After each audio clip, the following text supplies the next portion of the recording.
Hey guys, welcome back to The Fishing Teacher, and really appreciate you guys swinging by the channel today for the episode. Time of filming this video, guys, we are in the end of August, and this is about the time of year I start thinking about fall time topwater fishing.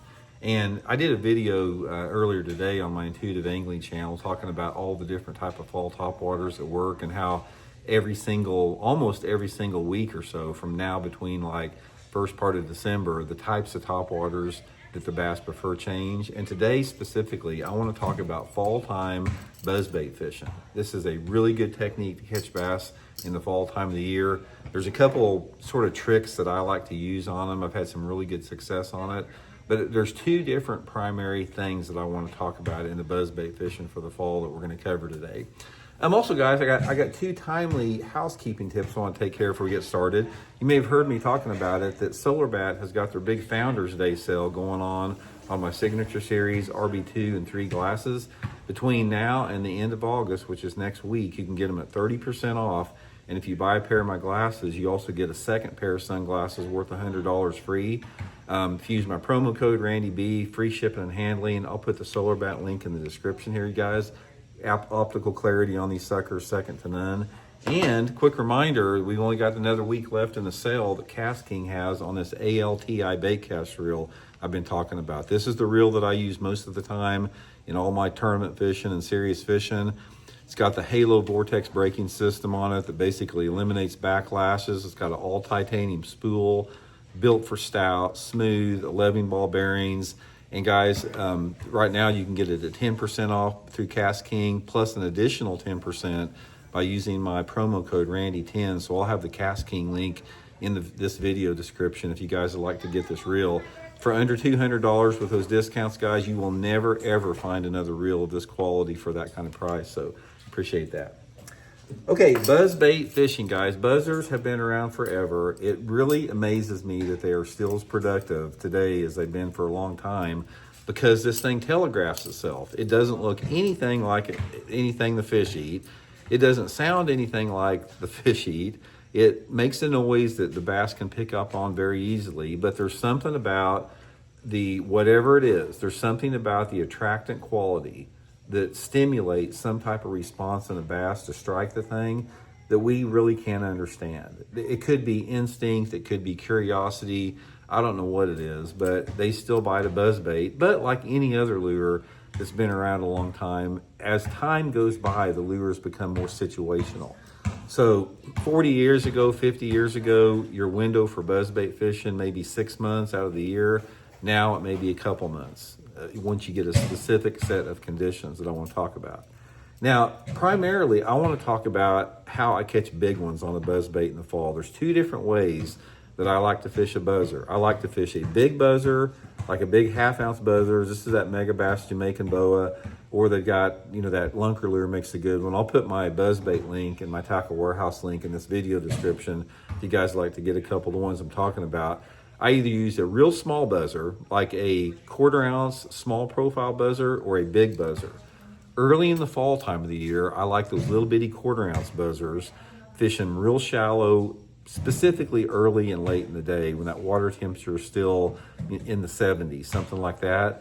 But as that water temperature starts to fall into the 60s and specifically into the upper 50s, they want a big buzzbait, and that's when you can catch some big ones on it. So let me describe the window that this takes place when this big buzzbait works specifically. And also, guys, this time of year, you want to use either a chartreuse skirted buzzer or a shad pattern buzzer. Sometimes a black one can work, but this is my favorite. Some type of either a gold or silver blade with a solid chartreuse skirt is my favorite setup for this. Here's what you want to have. Number one, you need a day that is nasty. Some type of a rainy or even spit and snow, low light condition day where the water temperatures are between 55 to 60 degrees. Now, normally this is the perfect scenario. A lot of times, like in the late fall, like say in November, the water temperatures can still be pretty warm, like in the 60s, and then all of a sudden you'll get this first bad cold front of the year, where it may be warm or something or seasonal, and all of a sudden you hear the weatherman say, okay, we've got this Arctic front moving in, temperatures are going to plummet, we're going to have some snow showers. This is the time you want to put that big buzzer on and get fishing, because what happens is that cold front that moves through, especially that has rain, cold rain or spit and snow with it, but the water temperatures are still, you know, above 55 degrees, it pushes those big fish super shallow. They get super, super shallow, shallower than you can even imagine.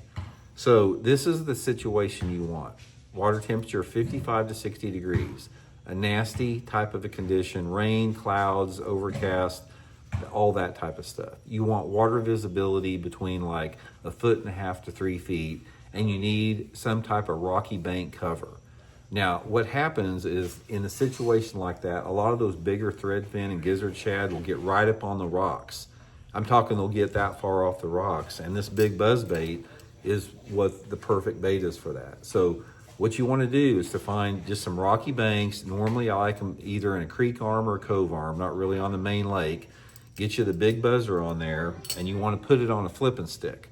And the reason you want to put it on a flipping stick is you want to get this buzzer moving as slow as you can and still staying on the top of the water. And by using a long flipping stick, I got my Megabass Alkalies flipping stick here, 7 feet 11 inches long. If I point this rod at like the 11 or 12 o'clock position and I make just a medium cast, most of my line is out of the water. Therefore, I can reel this a lot slower by keeping that rod tip high. So I'm reeling it as slow as I can to keep the bait above the water. It's like blub, blub, blub, blub, blub, blub, blub, blub. And sometimes it'll drop below the water and I bring it up, blub, blub, blub. Super, super slow, guys. And then those big ones, they will come up and they will just suck the thing in slow motion. It's like, you almost think they're perch hitting it, but it's a big bass that's actually sucking the thing in underwater. Guys, I have caught so many 4-pound bass in that situation if you can have it. Now, you don't have to have exactly that situation. I mean, you may have a day where it's partly cloudy and, you know, maybe it's, you know, there's a front on the way, but it's not raining. You can still catch a few of them in that, but they will fire up and they will light up in those conditions that I just described about. Also, guys, you want to use a trailer hook because the bass are notorious for hitting short, you know, this time of year under those conditions. But give it a try, guys. Just get you a big buzzer. Like I said, just pick one out in that Tackle Warehouse link. Anything with a big blade, 1/2 ounce, 3/4 ounce buzzbait. I prefer a solid chartreuse skirt, but you know, it's got to figure out the color day in and day out. And get out there and try that technique. It'll get you some good fish, I promise. So hope it helps. We'll talk later.